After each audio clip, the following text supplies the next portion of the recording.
हाय hello everyone. So jewellery sector में सबसे high growth player Sky Gold, इस company के Q2 के रिजल्ट आए हैं। सो देखेंगे परफॉर्मेंस कैसी है एंड आगे का अब कैसा आउटलुक एंड अपॉर्चुनिटी लगता है इसके स्टॉक के अंदर।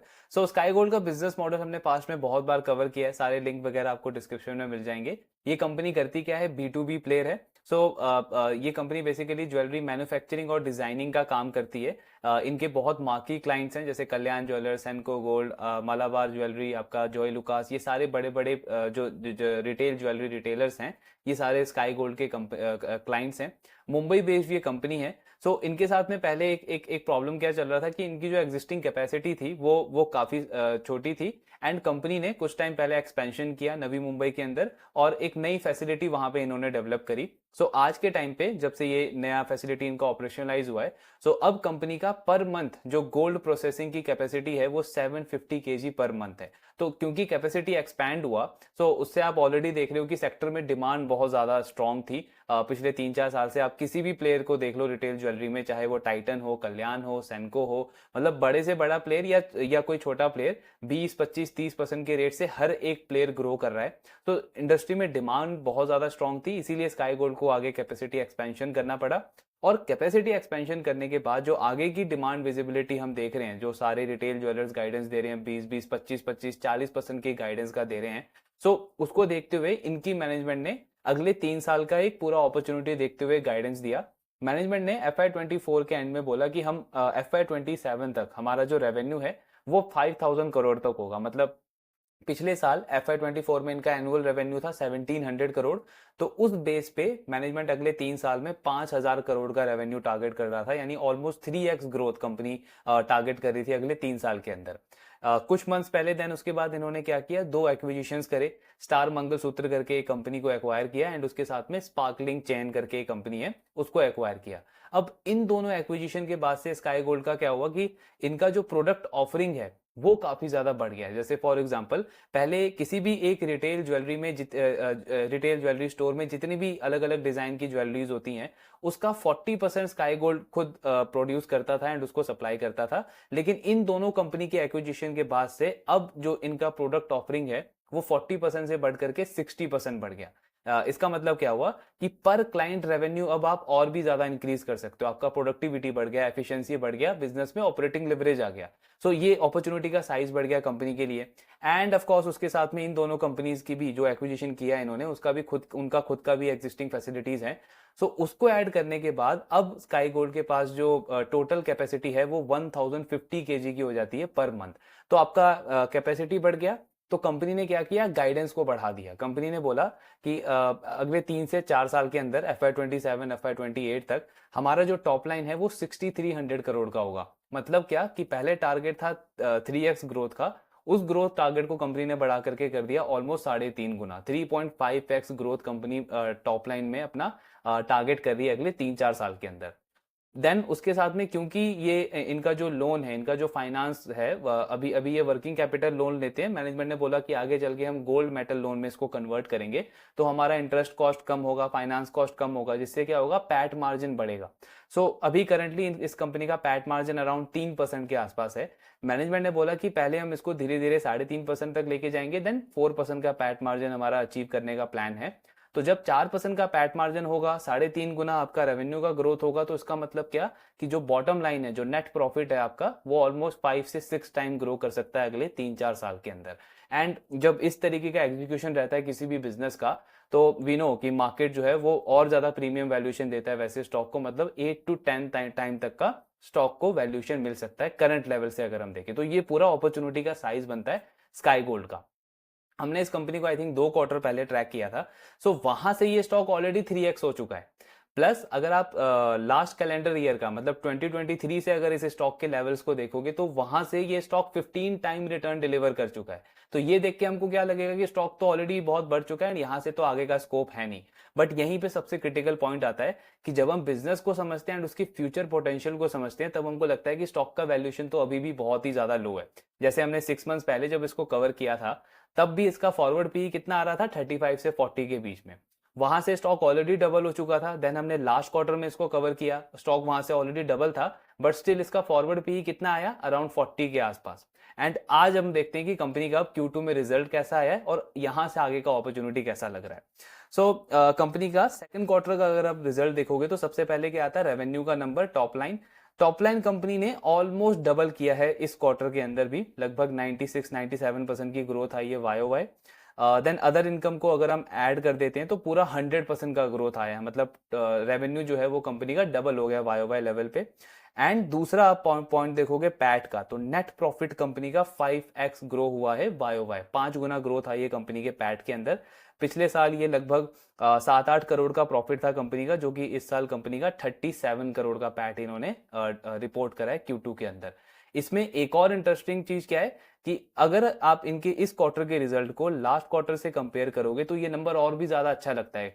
क्यों? क्योंकि ज्वेलरी कंपनीज के लिए Q1 जो है वो हमेशा अच्छा होता है कंपेयर टू Q2, क्योंकि Q1 में आपका अक्षय तृतीया होता है एंड कुछ और भी फेस्टिविटीज होती है, थोड़ा बहुत वेडिंग का डेट्स भी रहते हैं, लेकिन Q2 आपका वीक रहता है ज्वेलरी कंपनीज के लिए। तो क्वार्टर ऑन क्वार्टर जब भी आप ट्रेडिशनली हिस्टोरिकली नंबर्स कंपेयर करोगे किसी भी ज्वेलरी कंपनी का, तो Q1 आपको हमेशा अच्छा दिखेगा कंपेयर टू Q2।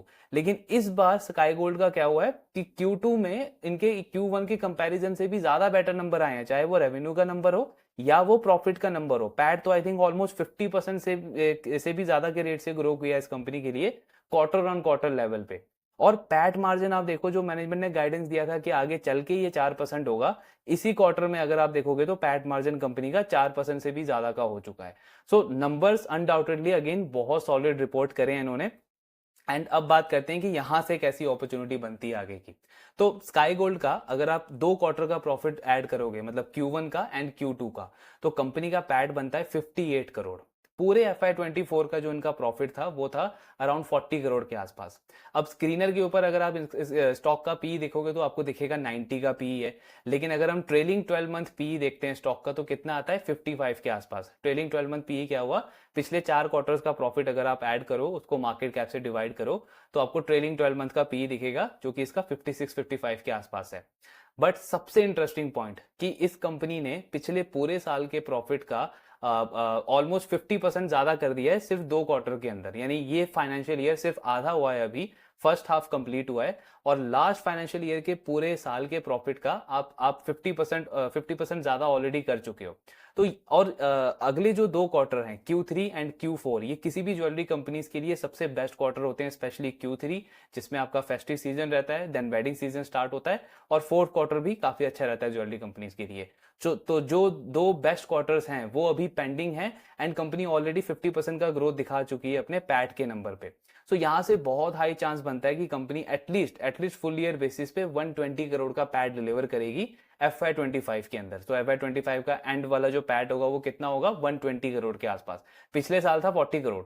तो अब आप अगर इस कंपनी का, इस स्टॉक का फॉरवर्ड पी निकालते हो FY25 के बेसिस पे, तो वो अराउंड आता है 38 के आसपास। क्या मतलब हुआ इसका कि जब हमने इसको 2-3 क्वार्टर पहले ट्रैक किया था तब भी इसका फॉरवर्ड पी यही 35 से 40 के रेंज में था। लास्ट क्वार्टर में ट्रैक किया तब भी इसका फॉरवर्ड पी 35 से 40 के रेंज में था। एंड अगेन अभी इस क्वार्टर में भी जब हम इसको ट्रैक कर रहे हैं, इसका फॉरवर्ड पी देख रहे हैं, तो वो फिर से 35 से 40 के रेंज में आ रहा है। सबसे इंटरेस्टिंग बात यह कि स्टॉक वहां से 3x हो चुका है जब हमने फर्स्ट टाइम इसको डिस्कस किया था। तो ये बेनिफिट होता है जब आप बिजनेस मॉडल को समझते हो, उसके आगे के स्कोप को समझते हो, एंड पूरा सेक्टर आपको समझ में आता है कि सेक्टर में कितनी स्ट्रॉन्ग टेलविंड है। बिकॉज जब पूरी रिटेल ज्वेलरी कंपनीज जो हैं वो 20-25% का ग्रोथ गाइडेंस दे रही हैं, एंड उनका साइज, उनका बेस कितना बड़ा है, 40,000-50,000 करोड़ का उनका एनुअल रेवेन्यू है, जबकि अगर आप स्काई गोल्ड का देखोगे तो सिर्फ 1,500 करोड़ का रेवेन्यू है। तो इनके क्लाइंट जब इतने हाई पेस पे ग्रो कर रहे हैं तो डेफिनेटली ये तो उनको ज्वेलरी प्रोड्यूस करके दे रहा है, उनकी मैन्युफैक्चरिंग करके दे रहा है, डिजाइनिंग करके दे रहा है, तो उसका ग्रोथ का स्कोप तो और भी ज्यादा जबरदस्त बन जाता है, बिकॉज साइज बेस बहुत छोटा है। सो वही अपॉर्चुनिटी स्काई गोल्ड के अंदर हमने डिस्कस करी थी, एंड काफी अच्छे से ये प्ले आउट होते हुए दिख रही है। इनफैक्ट अभी भी अगर जैसा अभी हमने डिस्कस किया, डील बहुत लुक्रेटिव है, एक अच्छी अपॉर्चुनिटी बनती है स्टॉक के अंदर भी। तो यही पॉइंट है कि हमको बिजनेस को समझना जरूरी है। सिर्फ स्टॉक चार्ट अगर हम देखेंगे तो क्या लगेगा कि यार स्टॉक तो ऑलरेडी एक साल में 15 टाइम हो गया है, अब तो कोई इंटरेस्ट बनता नहीं है। लेकिन बिजनेस मॉडल अगर हमको समझ में आएगा, फ्यूचर पोटेंशियल हमको समझ में आएगा, तो चाहे बियर मार्केट हो या बुल मार्केट हो, आपको ऐसी अपॉर्चुनिटीज बहुत आराम से मिलेगी अक्रॉस मार्केट। दूसरा पॉइंट क्या है कि ये जो B2B मॉडल है इसमें बहुत सारे बायस होते हैं हमारे। B2B क्या, किसी भी मॉडल में आप देखोगे तो जैसे हमने पास्ट में भी डिस्कस किया, बहुत सारे बायस होते हैं।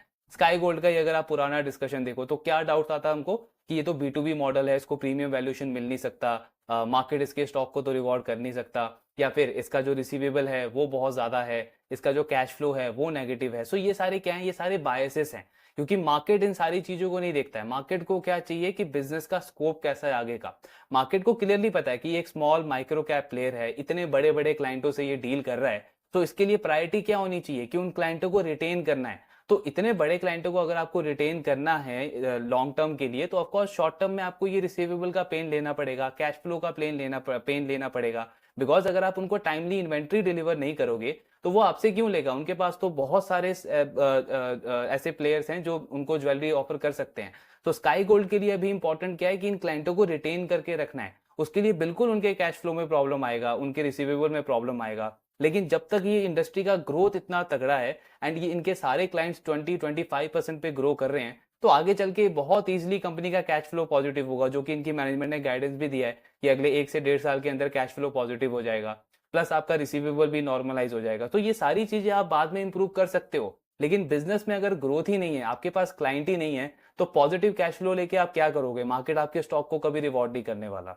तो ये जो फॉर्मूला वाइज जो हमारा ब्रेन जो हम चलाते हैं कि सिर्फ फॉर्मूले के बेसिस पे करना है, नंबर के बेसिस पे देखना है कि कैश फ्लो नेगेटिव है तो बिजनेस खराब हो गया, उसके बेसिस पे कभी बड़ी अपॉर्चुनिटी हम नहीं ढूंढ सकते, उस पर बैट भी नहीं कर पाएंगे मार्केट में। तो उसके लिए फ्लेक्सिबल माइंडसेट एंड बिजनेस की अंडरस्टैंडिंग होनी बहुत ज्यादा जरूरी है। प्रैक्टिकल वर्ल्ड में इस तरीके से बिजनेस नहीं चलता कि आपका कैश फ्लो नेगेटिव होगा तो आप क्लाइंट से डील नहीं करोगे, ऐसा नहीं चलता। प्रैक्टिकल वर्ल्ड में आपको ग्रोथ पे देखना पड़ता है, आगे अपॉर्चुनिटी को देखना पड़ता है, देन उसके अकॉर्डिंग एक्ट करना पड़ता है। तो वहां फॉर्मूले नहीं लगते, वहां पे क्या लगता है? कॉमन सेंस लगता है। सो कॉमन सेंस यूज करेंगे तो ऐसी अपॉर्चुनिटी हमको मिलती रहेगी। एंड अभी तो बियर मार्केट है, अगर ऐसा करेक्शन रहा तो ऐसे स्टॉक्स, ऐसे अपॉर्चुनिटीज और बेटर डील्स में हमको मिलती रहेगी। तो उन्हीं पे फोकस करना है। इनका आई थिंक नेक्स्ट ट्यूसडे को कॉन कॉल है, सो ट्राई करेंगे नेक्स्ट वीक में ही कंपनी का कॉन कॉल भी डिस्कस कर लें, और बाकी और भी अपॉर्चुनिटीज आती रहेंगी, डिस्कस करते रहेंगे। आपके जो डाउट्स है शेयर करते रहिए। Thank you very much.